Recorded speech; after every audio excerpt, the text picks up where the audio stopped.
Oke, selamat datang. Ketemu lagi di acara sesi ngopi ya, ngobrol penuh inspiratif. Hari ini kita malam-malam kedatangan tamu. Ya, tamu kita sekarang spesial sekali. Ya, beliau merupakan petugas medis dan juga beliau mantan pasien COVID ya kan. Mm-mm. Setelah setelah sekian lama terkena corona ya, tapi bukan bukan berarti kena corona ini ya, tapi benar-benar memang positif terjangkit corona. Bahkan istrinya juga terkena corona gitu ya. Mm. Beliau adalah seorang petugas medis ya, yang bekerja di rumah sakit yang menjadi garda terdepan gitu ya. Kita akan menyimak bagaimana suka duka, bagaimana kesannya ya terkena COVID, apa bahagia atau sedih gitu kan ya. Dan sampai sekarang COVID masih belum, tapi ini ya ada vaksinnya katanya ya. Ya, kita ngobrol santai aja hari ini. Oke, selamat malam Mas. Mas siapa ini? Mas, Mas Hendrawan. Oke, ada kita kali ini Mas Hendrawan. Beliau adalah petugas medis yang menurut sumber dan referensinya beliau survive dari COVID ya. Masih muda tetapi kalau pembicara yang tempo dulu atau yang di sesi sebelumnya dia tidak ada gejala ya. Tapi konon katanya Mas Hendra ini katanya ada gejala gitu ya. Bisa diceritakan Mas, awal mula merasakan COVID masuk ke dalam tubuh. Apa yang dirasakan coba? Ya, awal mula itu ya seperti penyakit seperti pada umumnya, ya panas, mual, muntah, kemudian ya eh, secara bergantian itu gejalanya itu tidak sama seperti itu. Jadi kadang berkelanjutan gitu loh. Jadi nggak cuma panas, terus besoknya ganti mual, muntah, panasnya hilang, kemudian besoknya lagi panas lagi gitu. Jadi seperti saya itu awalnya ya menyepelekan, mungkin bukan yang kita maksudkan COVID itu, tapi ternyata setelah semua eh, tenaga di tempat saya bekerja itu banyak keluhan, kemudian di screening langsung ternyata positif. Dan awalnya itu setelah saya di screening dan diisolasi itu, waktu diisolasi kemudian saturasi oksigen di dalam tubuh saya itu turun sampai 85%. Nah, Oh, itu terjadi ketika saya sudah berada di rumah sakit, dan untungnya sudah di rumah sakit, kan tidak saturasi waktu itu di turun ya. rumah. Iya, dan batuk itu timbul waktu di rumah, tapi waktu di rumah sakit gejala saturasi oksigen turun, sesak terjadi itu waktu di rumah sakit. Ya alhamdulillah, untungnya gejala yang berat itu terjadi waktu di rumah sakit, bukan di rumah. Oke, padahal Mas Hendra ini tidak punya penyakit penyerta ya, maksudnya tidak ada komorbid ya, hipertensi atau diabetes tidak ada ya. Nggak ada komorbidnya, ya obesitas. Oh, obesitas ya. Iya, Berat badan berapa ini sekarang nih? dulu waktu sebelum COVID itu 96, Sekarang? pas sekarang 85. Oke, berarti dihitung Eh, diet eh, ya. Itu keuntungannya mungkin ya. ya hikmahnya yaitu kalau kalau sehat biasa berat untuk diet sampai turun segitu. Berarti gejala yang paling berat dirasakan adalah sesak nafas itu ya, sampai saturasi Ya, Kak. oksigennya menurun ya. Ya, itu tidur itu miring aja nggak bisa, jadi harus terlentang. Makan pun tidur terlentang, minum obat pun tidur terlentang. Jadi nggak bisa kita miring-miring tuh nggak bisa. Berarti itu posisi di ruang Kemudian isolasi ya, ya di ruang mendapatkan isolasi, dan terapi saya sendiri. oksigen itu ya. Iya, dan saya sendirian, nggak ada yang jaga. Tapi untungnya ada teman-teman saya yang tanpa gejala, jadi bisa membantu merawat saya.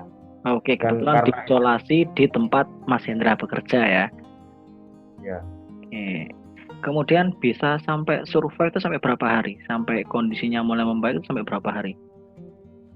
itu saya di sana itu sesak sampai 5 harian. Itu dapat obat pengencer darah yang biasanya untuk pasien-pasien jantung itu, untuk pengencer darah untuk meningkatkan saturasi oksigen. Jadi disuntik di perut. Ya alhamdulillah setelah itu selesai kondisinya membaik.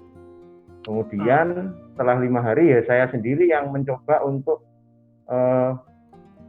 beraktivitas. Seperti pertama itu ke kamar mandi aja nggak bisa, Mas. Ke kamar mandi aja nggak bisa, batuk seperti ibarat tuh seperti menggonggong seperti anjing gitu loh. Setiap kita berdiri atau kita duduk itu kayak gitu. Berarti kayak ini ya, menggos-menggos ngongsrong gitu ya? Bukan ngongsrong, beda kalau ngongsrong. Itu batuk, kita beraktivitas saja batuknya itu tidak berhenti. Miring aja batuk. Tapi ya dengan dapat uap dan dapat oksigen serta ya antibiotik ya, akhirnya ya membaik. Karena ya sebenarnya ya juga dari obat-obatan ya membantu. Cuma kalau kita sendiri kalah dengan penyakitnya ya obat-obatan tidak banyak membantu. Oke, berarti sugesti dari dalam ingin sembuh dan terus ingin sembuh gitu ya. Terus kemudian dengar-dengar juga pada saat Mas Hendra ini didiagnosa positif COVID, istri juga positif ya? Kebetulan kan istri juga tenaga medis ya? Iya, ya itu karena istri itu ngerawat saya waktu di rumah, kemungkinan itu. Atau mungkin saya sudah tanpa gejala, karena saya dulu sebelumnya juga di kamar operasi, jadi tanpa gejala. Ketika saya mungkin kecapean, terus kemudian menimbulkan gejala, akhirnya ya mau nggak mau ya kontak sama istri, ya istri juga ikut terpapar. Tapi untungnya istri tidak ada gejala, makanya saya juga bersyukur karena hanya saya saja yang bergejala sampai berat gitu. Oke, berarti istri termasuk yang OTG ya, orang tanpa gejala ya. Terus respon orang tua gimana ya ketika mendengar anaknya terdiagnosa COVID ini? Ya orang tua kalau saya yang dari kita sendiri ya yang ngasih pandangan itu ya sudah, yang penting didoakan saja pasti bisa sembuh, karena saya punya keyakinan, karena saya sebelumnya juga pernah banyak merawat pasien paru dan output hasilnya sembuh itu banyak, ya saya mikirnya gitu aja. Pokoknya yang penting kita yakin aja, dan kemudian dengan protokol yang bagus, dan kemudian ya awalnya pasti khawatir karena ya awalnya mertua saya juga kena gitu. Oh, awal mertua juga positif? Mertua juga positif dan ngamar dengan istri saya, tapi orang tua saya kan di Banyuwangi, jadi ya cuma tahu ya, tapi kesini ya nggak bisa masuk karena ya sudah berisiko, umurnya sudah 55 dan mending nggak usah kesini, nggak usah ya, ibaratnya nggak boleh masuk kan, tapi pengen tahu saya lewat teman saya yang ngasih tahu info waktu ibu saya kesini. Oke, berarti kan dukungan keluarga memang benar-benar penting di sini ya poinnya ya. Kemudian yang saya penasaran itu hal-hal aneh apa saja Mas selain yang tadi itu, kan di sini biasanya orang-orang itu sekarang di masyarakat itu COVID itu ya gejala awalnya bukan batuk lagi ya, sekarang bertambah anosmia atau ada yang mungkin indera perasanya diserang, kemudian indera penciumannya diserang. Lah itu Mas Hendra mengalami enggak kira-kira? Enggak mengalami, yang spesifik itu ya batuk sama sesek itu. Oh, berarti kan ininya Mas Hendra ini berarti tidak anosmia tidak diserang gitu ya? Ya tidak. Ya tapi banyak anosmia itu salah satu ciri yang khas karena ada di hidung, karena kan memang COVID itu menyerang saluran pernapasan. Jadi ya memang yang khas itu yang kembali lagi kalau ingin tahu itu ya lewat ronsen paru. Tapi kalau ronsen paru itu juga tidak khas kadang, makanya ini salah satu penyakit yang kita sangat sulit sekali untuk menangani, karena ya itu tadi, orang mau ke rumah sakit itu kalau dia itu sudah berat, kalau dia merasa enggak apa-apa ya, kalau di diagnosa COVID pasti ya tidak akan terima karena ya nggak mengalami apa-apa ya, tapi justru ya itu yang malah berbahaya, bisa menularkan ke orang lain. Sama seperti cerita kapan hari ada pasien ya, hasil labnya itu kreatinin sama bunnya itu tinggi ya, yang seharusnya dihemodialisa dia tidak mau dihemodialisa, dia milih pulang ya, dia milih pulang karena itu tadi takut diisolasi gitu ya. Jadi kebanyakan pasien-pasien yang bertambah parah akibat terlambatnya penanganan gitu Mas ya, kira-kira ya. Oke, sekarang kita tetap melaksanakan protokol kesehatan ya, kemudian kalau cuci tangan ya cuci tangan gitu ya, karena perlu diketahui tadi dengan beberapa sumber cerita dari beberapa pasien gejalanya emang beda-beda ya, ada yang kena anosmia, ada yang enggak, ada yang tanpa gejala, ada yang sampai kayak Mas Hendra ini O2-nya sampai saturasi oksigen sampai berkurang gitu ya. Yang mudah-mudahan dengan saya malah kadang iri sama Mas Hendra yang sudah terkena COVID ini ya.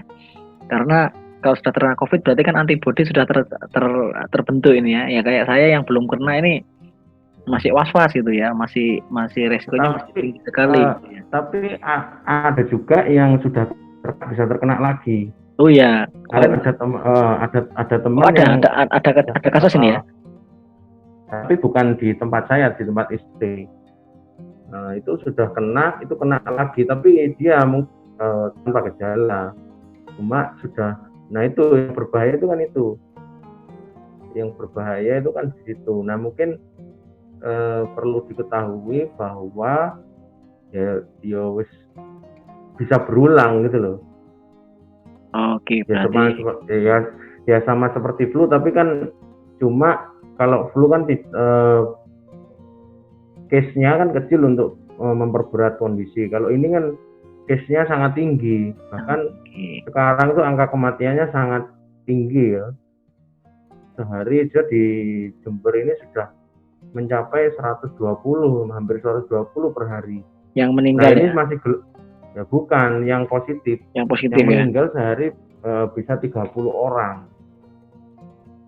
Ya itulah tadi ya, berarti belum tentu ya, berarti ini pelajarannya adalah belum tentu orang yang sudah terkena COVID tidak akan terkena COVID lagi karena sudah ada kasusnya ya. Gitu kira-kira Mas Hendra ya. Oke, sangat menarik sekali. Terima kasih Mas Hendra atas sharing-sharingnya, mudah-mudahan bisa menjadi tapi dulu saya ini terakhir saya penasaran ini. Dulu di awal-awal COVID masuk, Mas Hendra percaya enggak kalau COVID itu ada? Dulu ya, sebelum terkena. Awalnya sih nggak percaya ya awalnya, karena kebijakannya dari pemerintah itu berubah-ubah dan berubah-ubah. Ya mungkin ini bisa menjadi titik balik kita ya, harus sadar memang penyakit ini memang ada. Saya kadang membaca itu kan nggak semuanya benar, tapi kalau kita sudah mengalami, nah itu baru kita itu sadar kalau memang penyakit ini ada dan berbahaya. Kemudian ya mungkin ya masa nunggu kita kena dulu baru kita itu sadar. Nah, kita nggak kena aja dampaknya itu sangat besar. Nah kalau apalagi kita nggak percaya, banyak yang sekarang dampak ekonominya itu sangat berdampak pada kita sendiri. Apalagi kalau kita nggak percaya itu tambah lama kita nanya. Gitu ya. Nggak tahu ini sampai kapan, nggak tahu, vaksin pun belum tentu bisa menolong karena baru cuma 1.200.000, itu pun kalau berhasil, kalau nggak berhasil kan ya sama aja. Jadi intinya adalah dulu nggak percaya, sekarang percaya ya. Kita sebagai manusia biasa yang nggak punya ilmu kekebalan ya kan, ya harus waspada kan, tidak ada salahnya untuk waspada. Oke, terima kasih Mas Hendra ya. Kemudian juga jangan lupa nanti saksikan bintang tamu ya, bukan bintang tamu ya. Ada yang mau sharing juga Mas Hendra nih nanti mungkin minggu depan ya. Saya akan jadwalkan beliau pendamping pasien COVID gitu. Dia akan cerita, akan share ya. Ini sekarang pasien COVID, mantan pasien COVID sudah Mas Hendra dan petugas medis ya. Minggu depan akan ada lagi yang akan sharing terkait dengan suka duka menjadi pendamping keluarga yang kena COVID gitu ya. Oke, terima kasih Mas Hendra atas sharingnya. Mudah-mudahan bermanfaat untuk pendengar semua ya, para Amin, amin. para pengikut di channel saya nih ya. Terima kasih Mas Hendra atas waktunya. Sampai jumpa. Ya. Ya.